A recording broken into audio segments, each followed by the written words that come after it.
Previously during the investigation. These puppies are making me go to another town in the boondocks again. I didn't think you'd keep me waiting in the rain for so long. Welcome to Greenville. I'm the sheriff, George Woodman. Call me George. There's definitely something in this town. Do you feel it, Zach? My coffee warned me about it.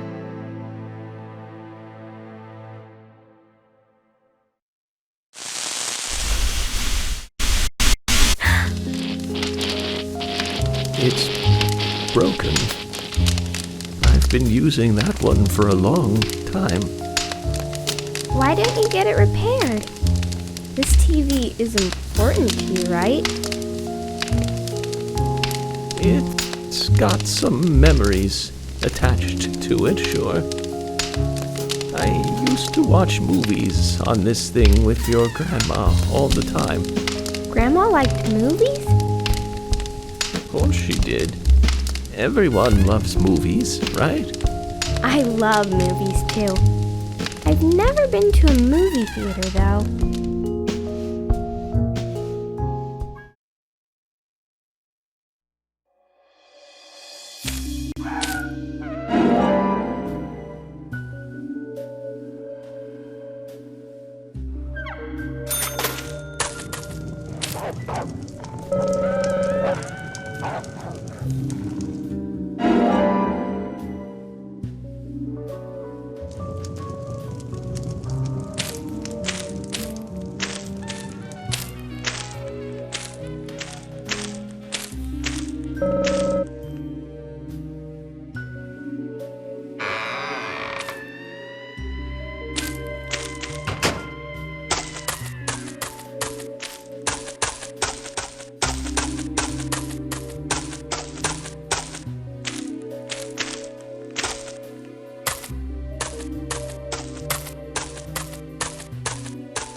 York!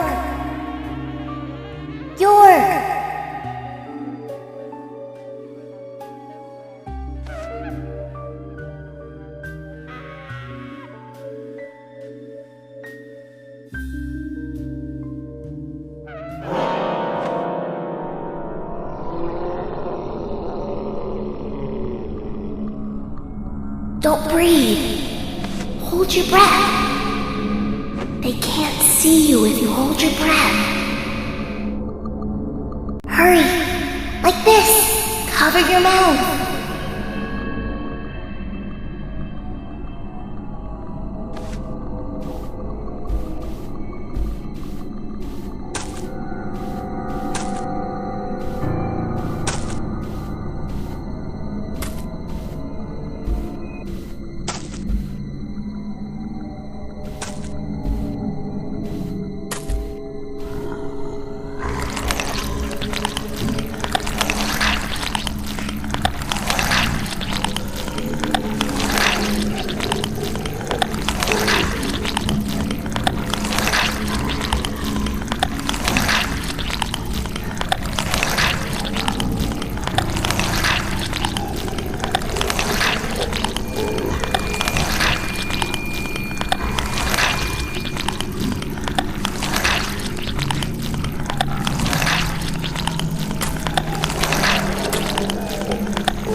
Who are you?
Zach, the symbolism in my dreams continues to intensify.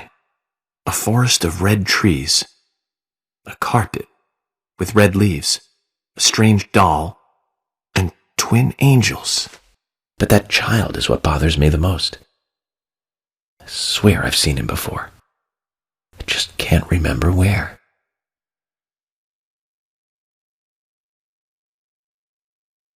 Well, it'll probably come back to me eventually.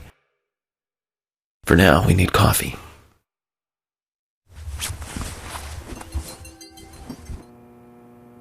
Let's head to the cafeteria, Zach. I hope they have some real coffee. I really need some coffee. Then we can head to the sheriff's office. There's a proper procedure for everything, right, Zach?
Good morning, Mr. Morgan. Your breakfast is ready for you.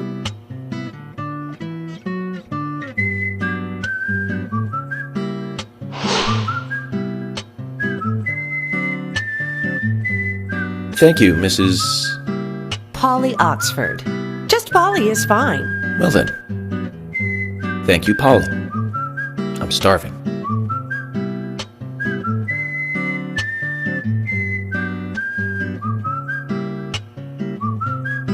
Is everything all right, Mr. Morgan?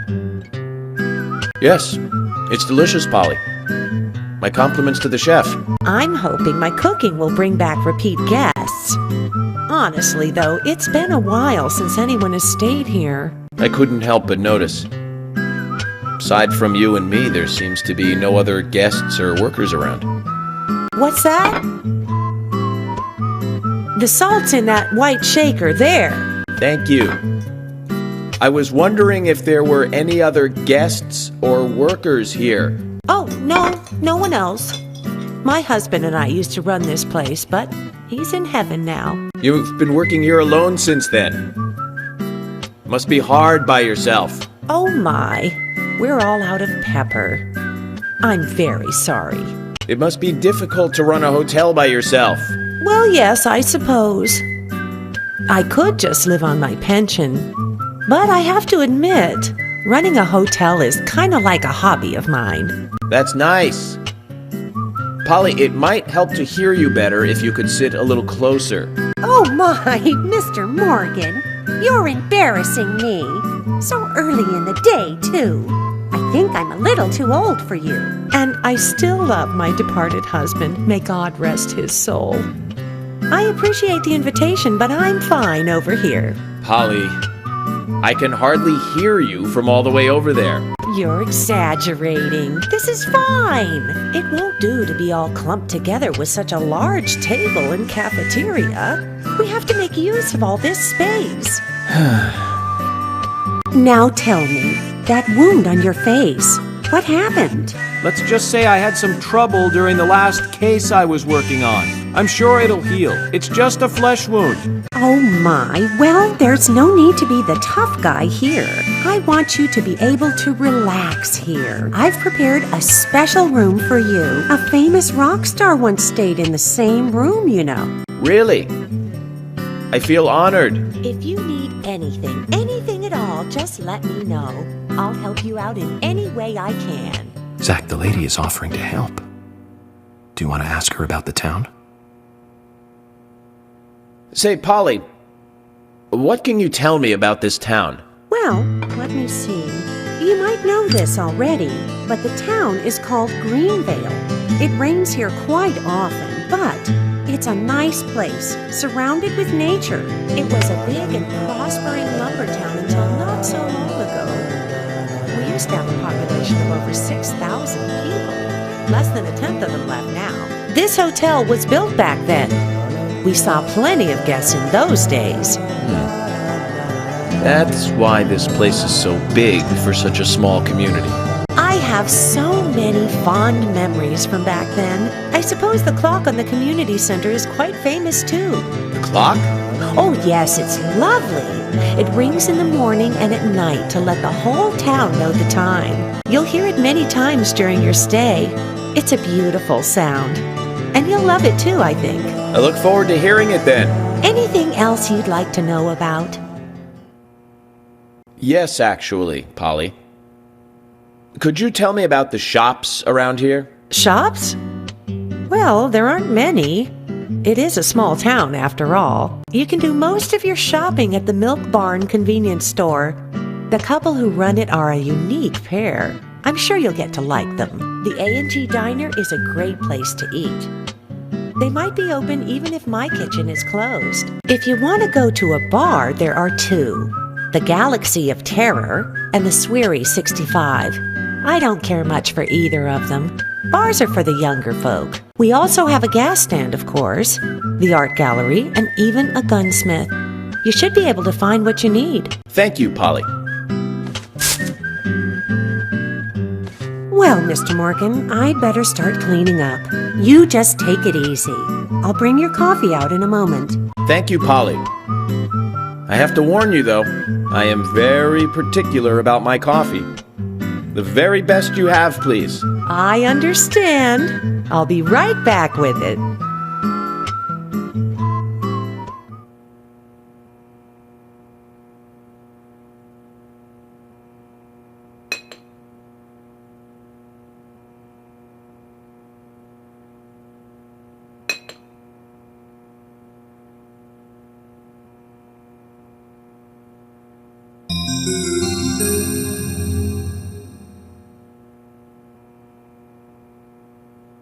Did you see that, Zach? Clear as a crisp spring morning. F.K. in the coffee. I knew I could count on it. Never fails. Now then, let's get going.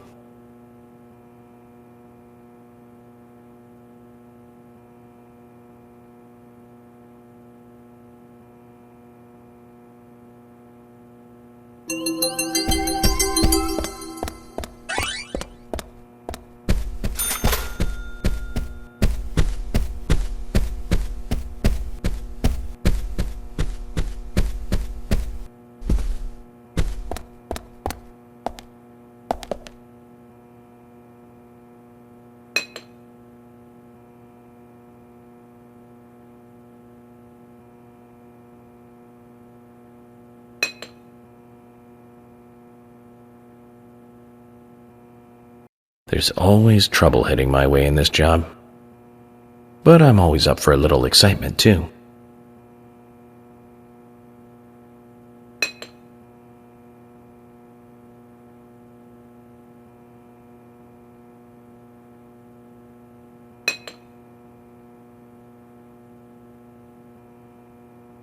There's no theme park in this town, though.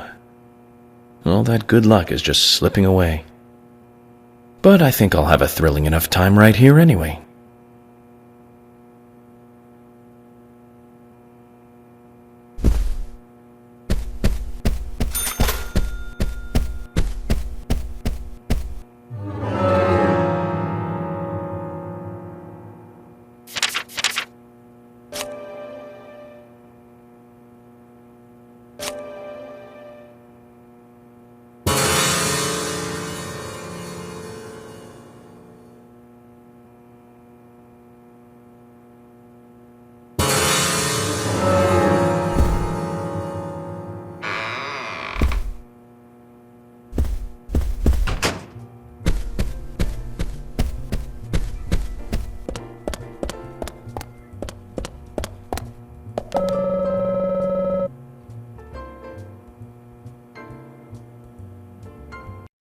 Oh, hi.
Oh, hi.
police car.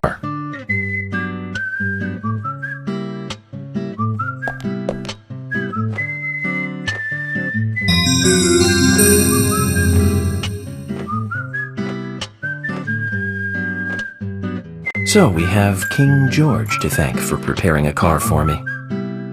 A pleasant surprise, eh, Zach? Let's take it for a spin.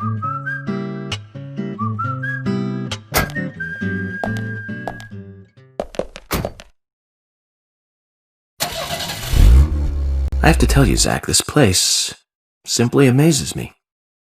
The keys were left on the front hood, and nobody stole the car. Values. This town has what the country needs. Values. Let's head over to the sheriff's department.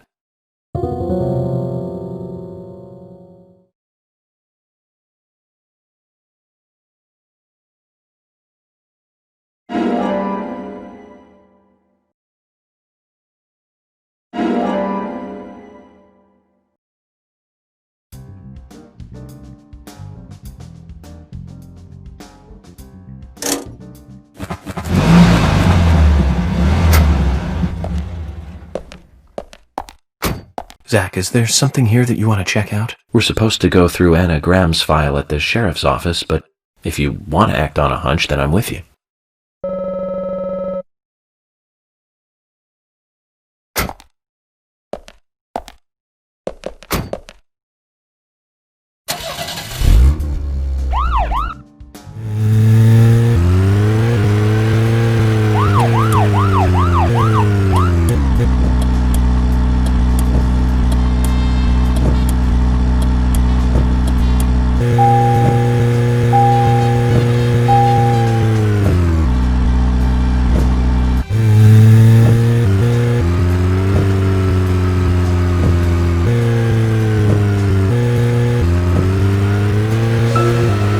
So, Zach, about those bonus features in DVDs nowadays.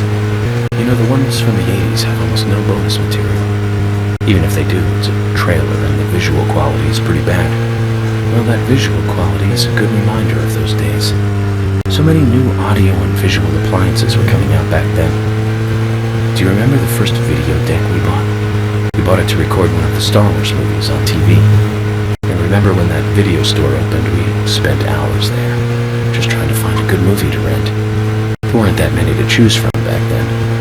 I remember renting some really bad ones after reading those back cover taglines. Hey, remember? Attack of the Killer Tomatoes? Filmed in 1978. Produced, directed, written, and edited by John DeBello. It was really awful, but for some reason I still remember it pretty well. It had so many sequels, and the original was re-released in 95. The 87-minute long theatrical release bumped up to a whopping 90 minutes. But that was around the time I joined the Bureau. I never had a chance to see it. I know, Zach. Once this case is over, we can watch it together. I bet we can buy a copy on the internet pretty easily.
convenient for such a small town. The exterior woodwork is spectacular. Don't you agree, Zach?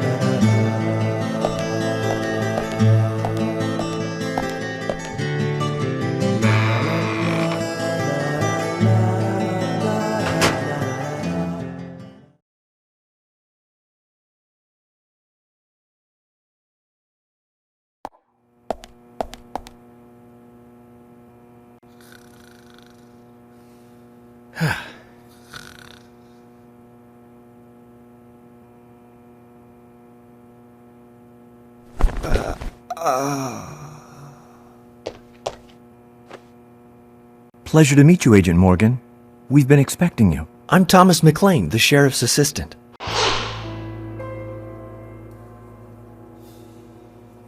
FBI Special Agent Francis York Morgan. Please just call me York. It's what everyone else calls me. Very well then, Agent York. I believe I owe you a thank you for retrieving my belongings from my car.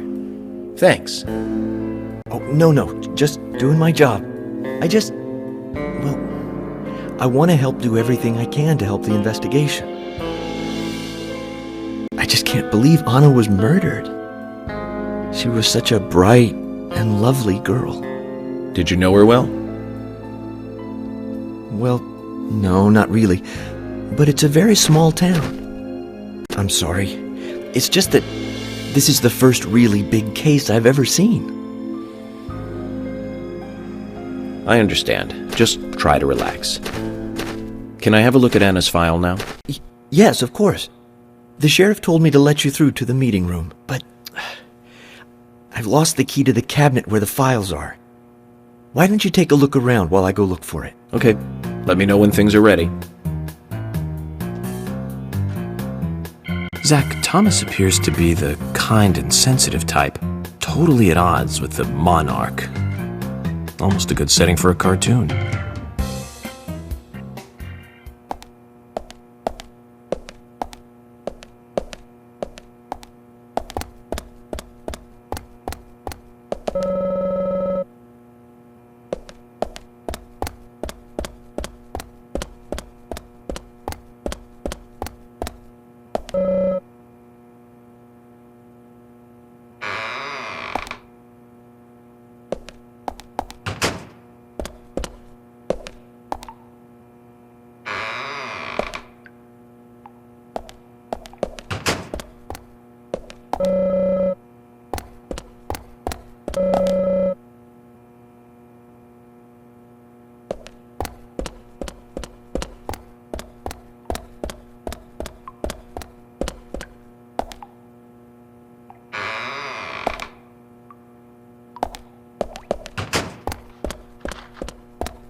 You found the key.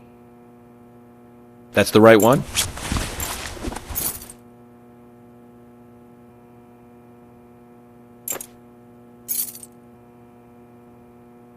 Yes, a southern flying squirrel. Thank you so much. I'll bring the files right in, so please go to the meeting room. Okay, I'll be waiting for you. Well, Zach, we just got here and we've cracked a big case already.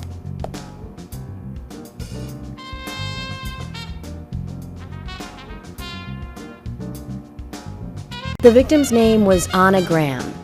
Age 18, she just recently graduated from high school this year. Her dream was to move out to the city and become a model. But for the time being, she was working in the A&G diner here in town. She lived with her mother, Sally. Anna's father died in an accident in the lumber mill when she was a child. Her mother is unemployed and lives on the insurance money from her husband's accident. After all, it's a small town with a low cost of living. Financially, they seem to get by fine, and they led normal lives. A normal life is exactly what a curious teenager doesn't want.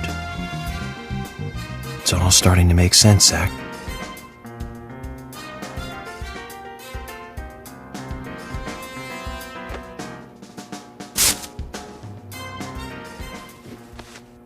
City folk, huh? No, I take that back. All of them can't be as bad as him, and some should have better manners. This is a good biscuit. I've never tasted a biscuit this delicious. Where in town can I get these? Well, actually, I baked them myself. That's amazing. What are you doing in law enforcement? I'm very particular about biscuits, I'll have you know. The balance of milk and butter you've achieved here. Oh my. Agent Morgan, the autopsy's ready. You are welcome to accompany me to the Greenvale General Hospital. Emily, you come too. Thomas, stay here and tidy up these files. Yes, sir. We're going to use the car outside. Let's get going. You might think this is just a small-town police investigation, but our inspections are thorough and solid. I'm hoping you won't slow us down.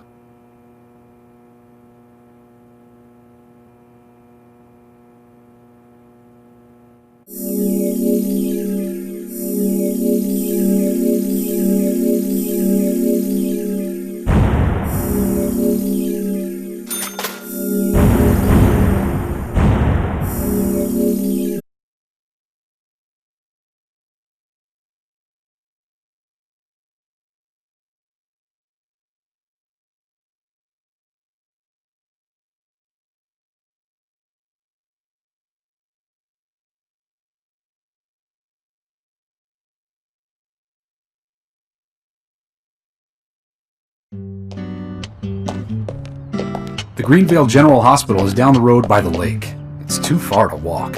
Come on, get in the car. If I'm riding in a car, George, I prefer to be the driver. Can you provide a car for me? What are you talking about? You don't even know how to get there.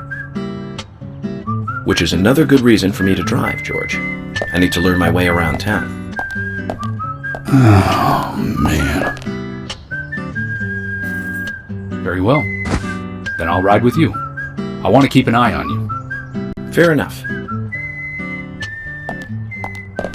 Just one thing, Agent Morgan. Your involvement in this case is limited. That means you don't have to learn your way around town.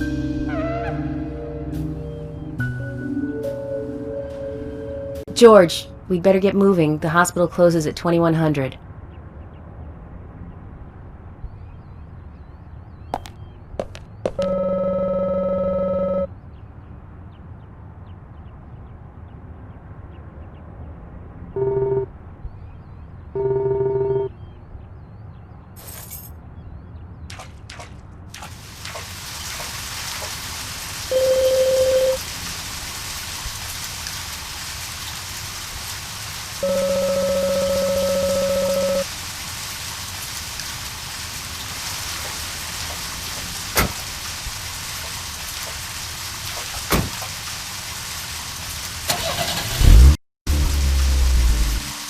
Agent Morgan, get us there quickly, but drive within the speed limit. Just because you have a badge doesn't mean you can drive like a maniac.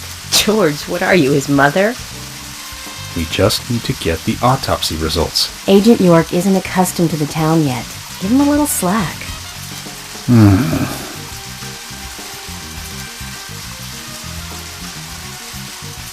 Well then, Agent York, let's get going. Sure, sounds good.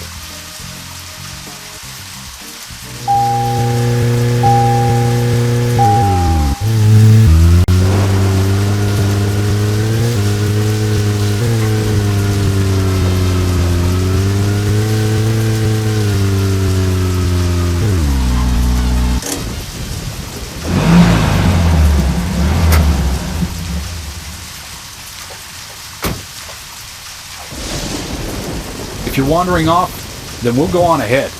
We don't have time to mess around. Okay, I'll meet up with you later. Agent York, the hospital closes at 2100. Please make it inside before then.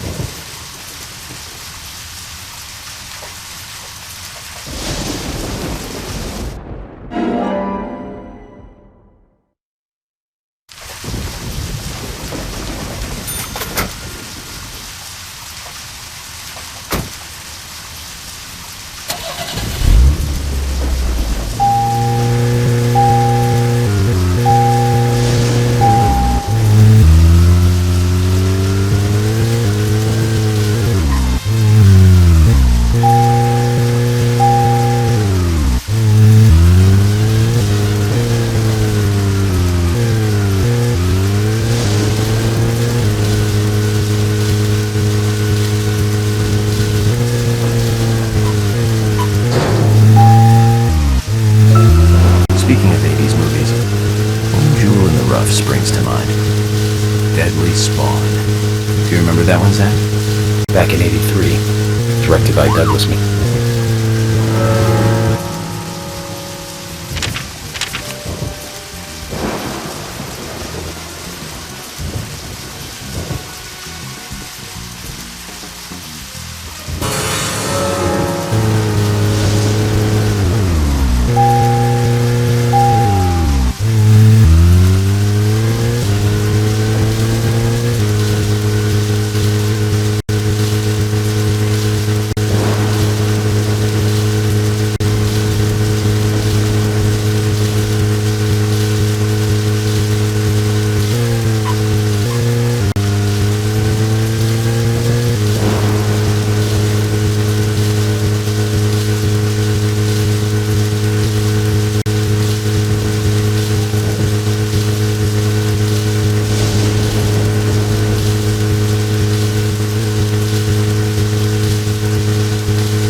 Zach, is there something here that you want to check out? They told us to be there before 2100, but don't worry about that.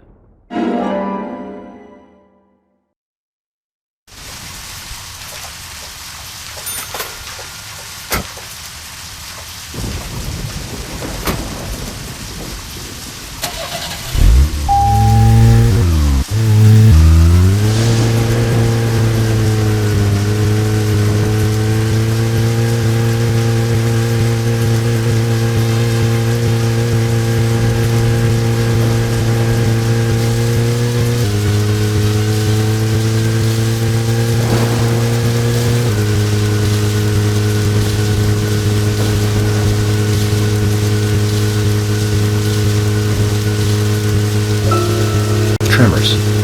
I think Fred Ward was in it. You say Fred Ward, and I say Remo Williams, The Adventure Begins. That one was back in '85, I think. Directed by Guy Hamilton. Guess Hamilton was aiming to start a series like 007, but it had no sequels. A real shame. Do you remember the martial arts they used in that film?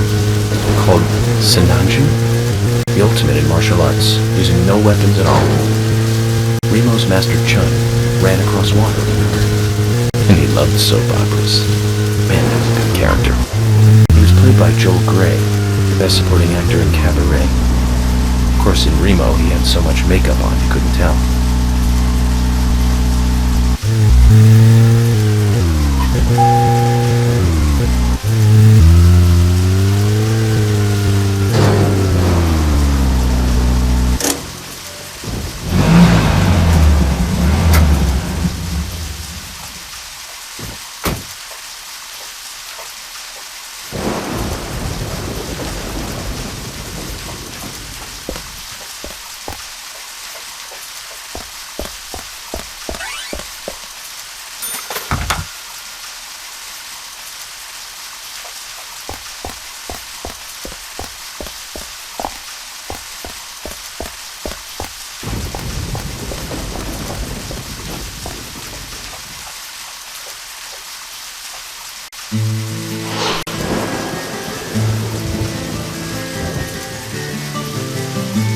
Agent Morgan, have you no respect for rules and protocol? We were waiting for you, and now you try to go in by yourself. I don't like inconsiderate people who think that they're above the rules, and I'm sure I've made this point clear by now. Calm down, George. He probably just got lost on his way here and rushed in. Right, Agent York? Let's go inside then.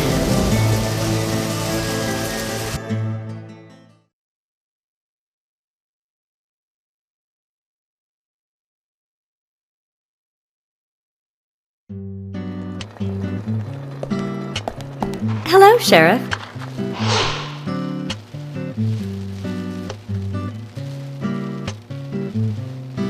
Hi there, Fiona. We're here to see Usha. Do you know where he is? I think Dr. Johnson is in the computer room. A computer room? In a hospital? Nice to meet you, Mr. FBI agent. The computer room is where our employees share a computer. Very nice to meet you, too. I'm FBI Special Agent Francis York Morgan. But how did you know I was FBI? Easy. None of the police in this town wear cologne. Besides, that scar on your face is the biggest rumor in town. Rumors get exaggerated as they spread, even in the countryside. What's that you're reading, if I may ask?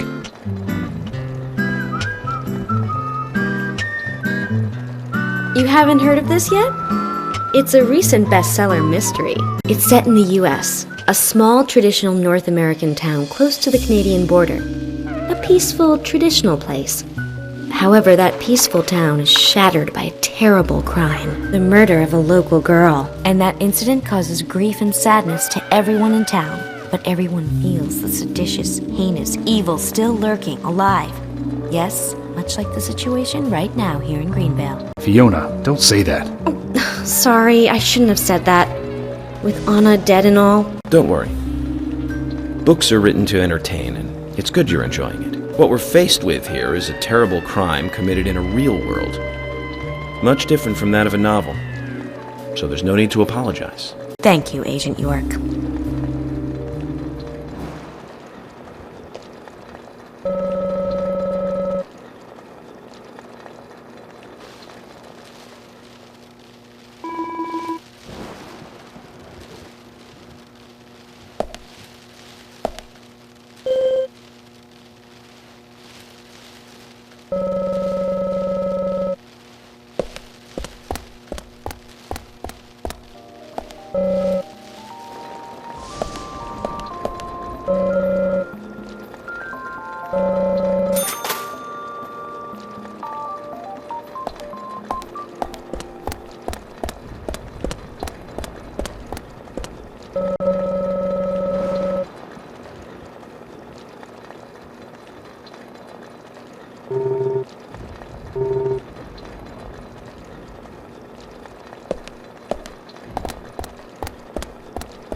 couldn't find him.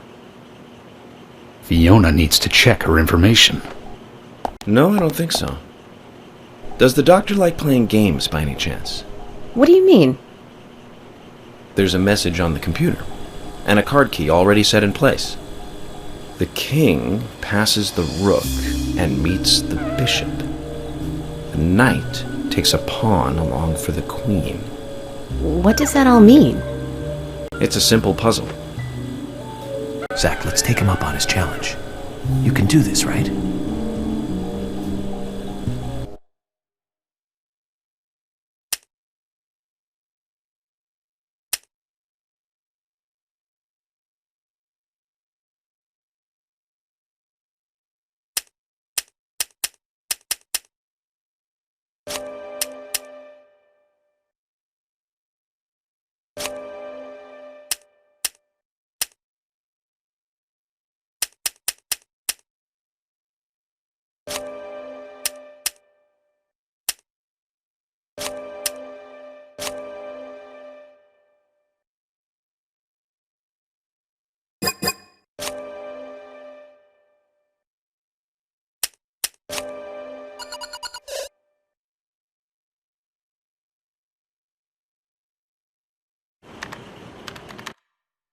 Zach, something is still missing.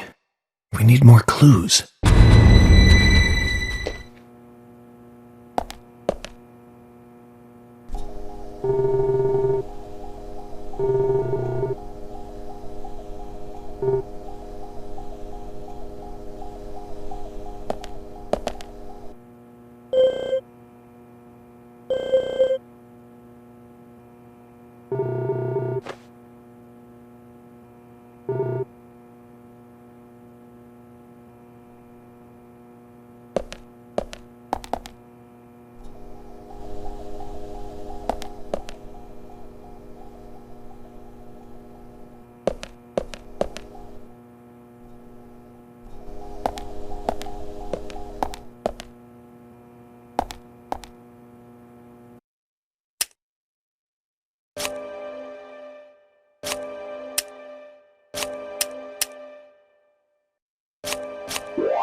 The doctor awaits below with the deceased.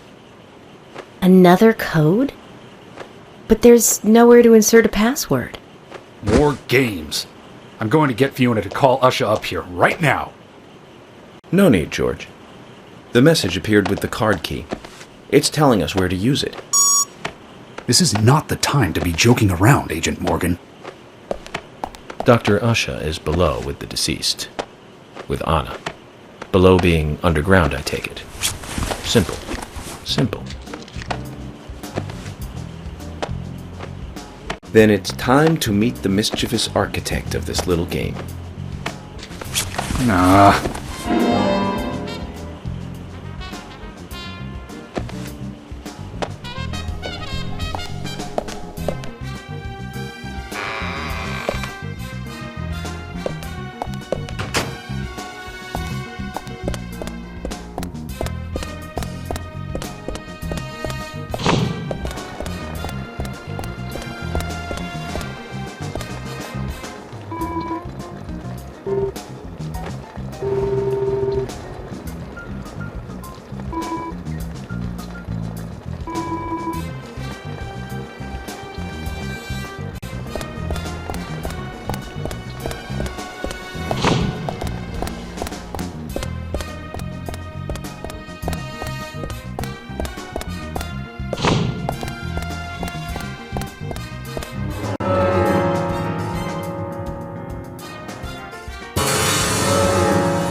Usha, sorry to keep you waiting. Ah, you made it. Let's get started, shall we?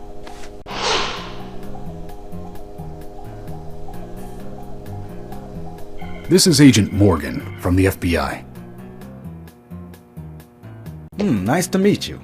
I'm Usha Johnson, the doctor in this hospital. FBI Special Agent Francis York Morgan. Please call me York. Everyone calls me that. Very well, Agent York. Are you a forensic practitioner? Let's just say I've dealt with corpses before. That battle of wits, by the way. Did you create that yourself? I just wanted to see if our FBI agent could handle the task. I see. Well, it was pretty fun. Oh, I'm glad you liked it. We don't have much time. We need those autopsy results.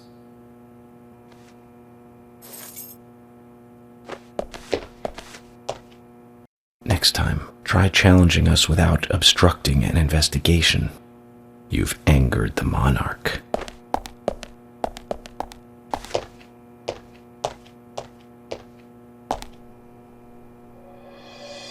From the onset of rigor mortis, the stiffening of the muscles, the time of death is estimated to be between 20 and 2200 hours. That's still quite early for such a crime to take place. Note that there are 2 exterior wounds, pressure marks around the neck, and a long cut running from chest to abdomen. Blood marks on her right hand tell us she was gripping something round in her right hand.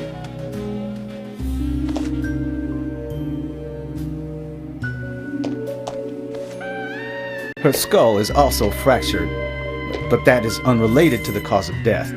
It probably happened to her after she was killed.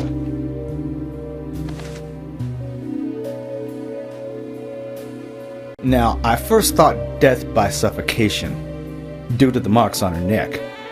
But after further investigation, I now have a different conclusion. The direct cause of death was loss of blood from the wound.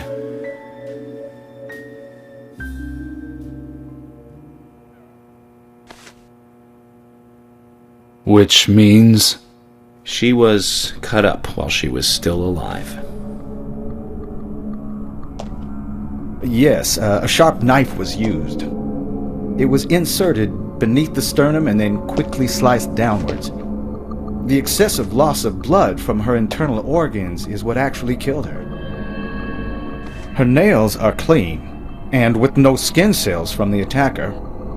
She also doesn't appear to have been bound nor badly beaten. She was apparently killed without resistance. The most tragic thing, however, was that she was unable to speak her story to anyone who could hear her cries.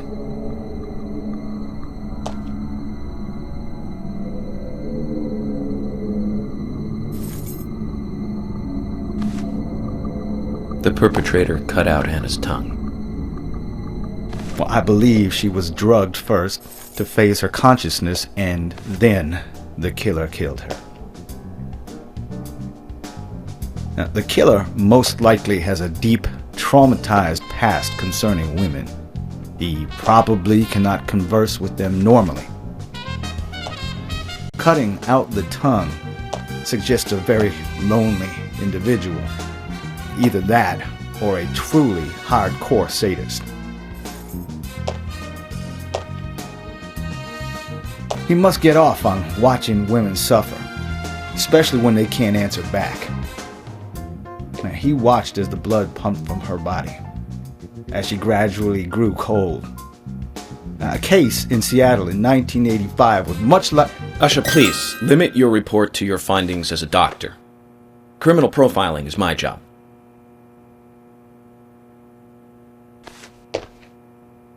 You're wrong, also. Anna died fully, deeply, painfully aware of what was happening to her. But, Tell me, what time did it stop raining on the night Anna was killed? Just before I went to bed, right after the movie on TV ended, so around 1 a.m.? What movie was it? An American Werewolf in London. Directed by John Landis, 1981. So the rain stopped, accompanied by the ending song, Blue Moon. George, would you mind if I examined Anna myself? What more do you hope to find? I'm sure I mentioned that I have a personal interest in cases like these.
From her lack of resistance, I'd say that Anna's injuries happened very quickly.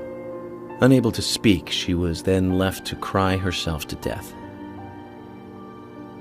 Zach, it's all starting to come together. The perpetrator stayed with her for at least 2 hours until it stopped raining. At the estimated time of her death, it was still raining, but you can still see tear marks on her cheeks. That means she was killed under a roof somewhere. She was then carried into the woods after it stopped raining. There's one other thing. Her tongue was removed with a very blunt knife. In fact, it's more likely it was simply chopped off. Asha, are you a passionate man? Well, not particularly, but I am man enough should the moment call for it. George, how about you? I'm very passionate, yes. Especially when it comes to women. But I don't see what that has to do with anything. George, the perpetrator is just like you. He's passionate about women. He's a passionate kisser. This was a kiss of death. The perpetrator bit off Anna's tongue. We'll never get a dental print from a wound like this. But this is still a big lead.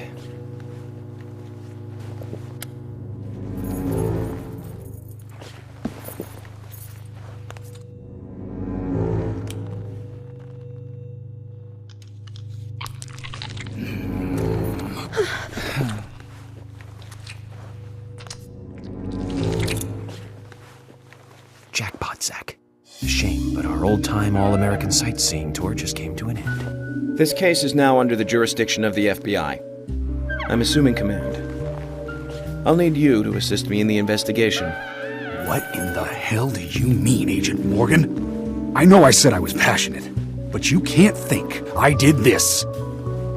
That's not why I'm assuming command, George. You're a suspect just as much as every other passionate man on Earth. Let me show you something.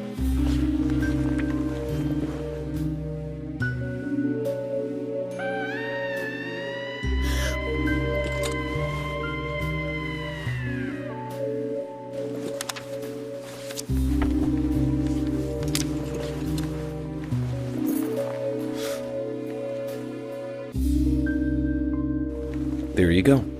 Amazing, huh? I'm sure you have a lot of questions, but most of the details are top secret.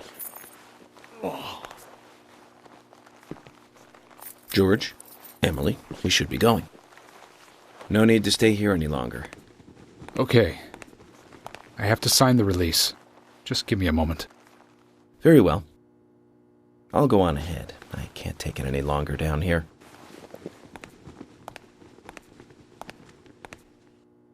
Bishop takes queen. His rook takes your queen. Then your knight takes rook. And checkmate. Huh?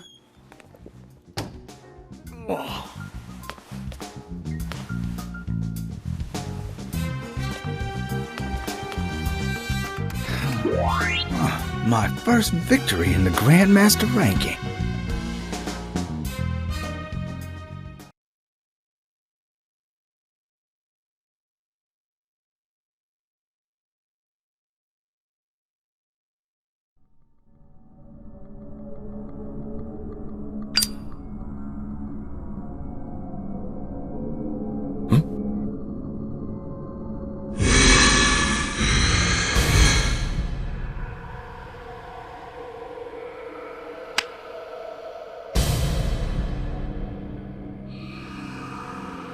Zach, they're here.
I swear.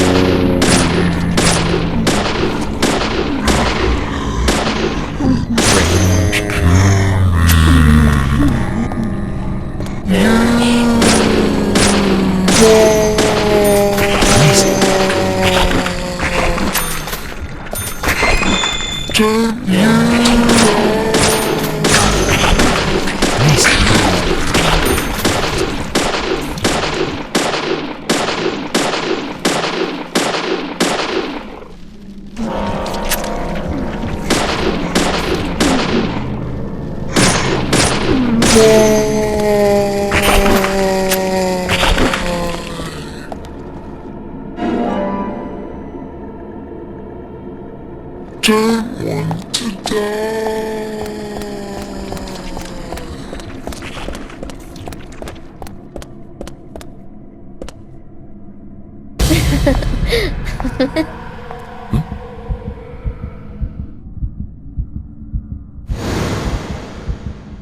Here! Over here!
Found you.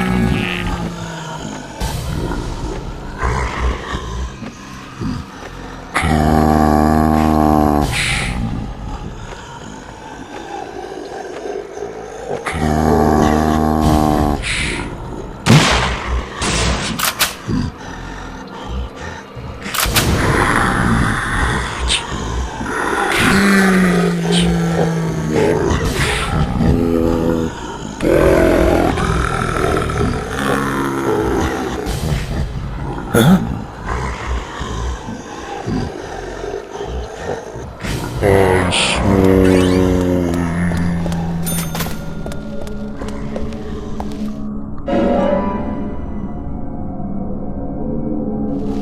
I see.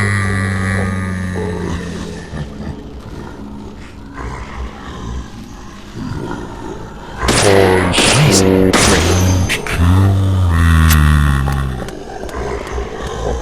I swore. Let me die.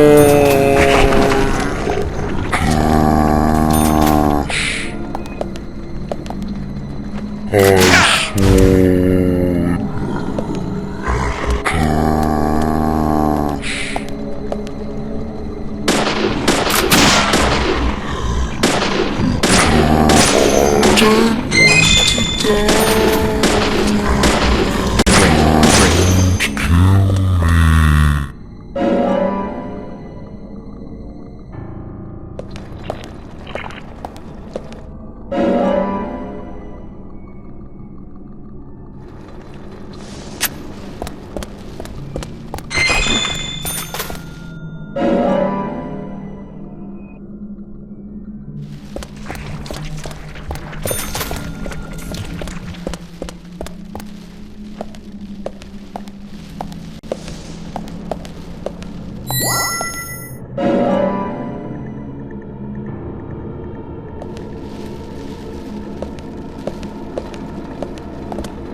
Agent Morgan, if you're so desperate, then why not smoke two at once?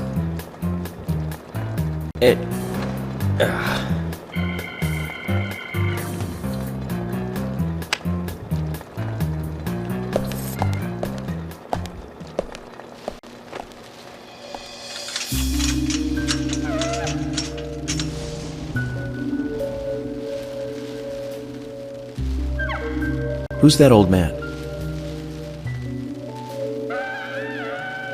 That's Harry. Harry Stewart. One of the bigger problems around here. His father started up the lumber trade and founded this town. He's a weird one, as I'm sure you can see. Always dressed like that, never speaking to the townsfolk. And just FYI, he owns almost the entire town. Not that that makes any difference. So long as I'm around, he won't be getting away with any funny business.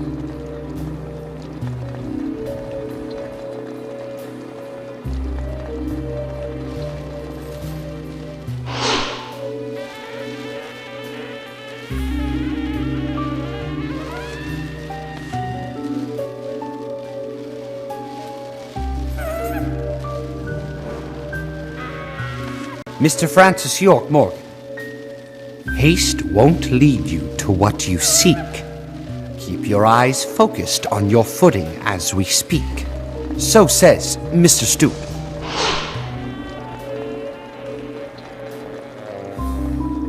Nice to meet you too. How did you know my name?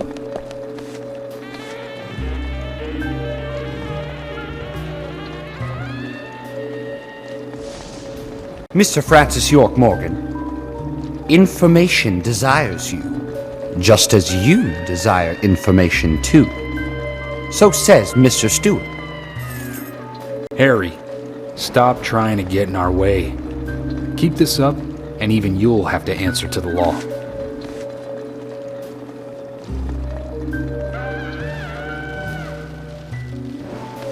Mr. Francis York Morgan, with each rain our town goes mad.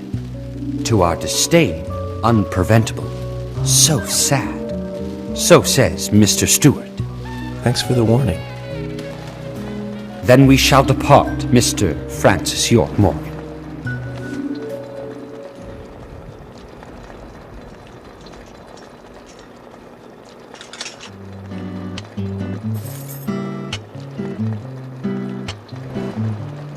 That's how he always is. Always spouting that nonsense. Don't give it any thought. It's all gibberish. Emily here. Uh-huh. Oh. Okay, thank you, Thomas. Agent York, we've contacted the first witnesses to the crime scene. You can interview them where they found the dead body. Excellent. I was just about to ask if you could take me there.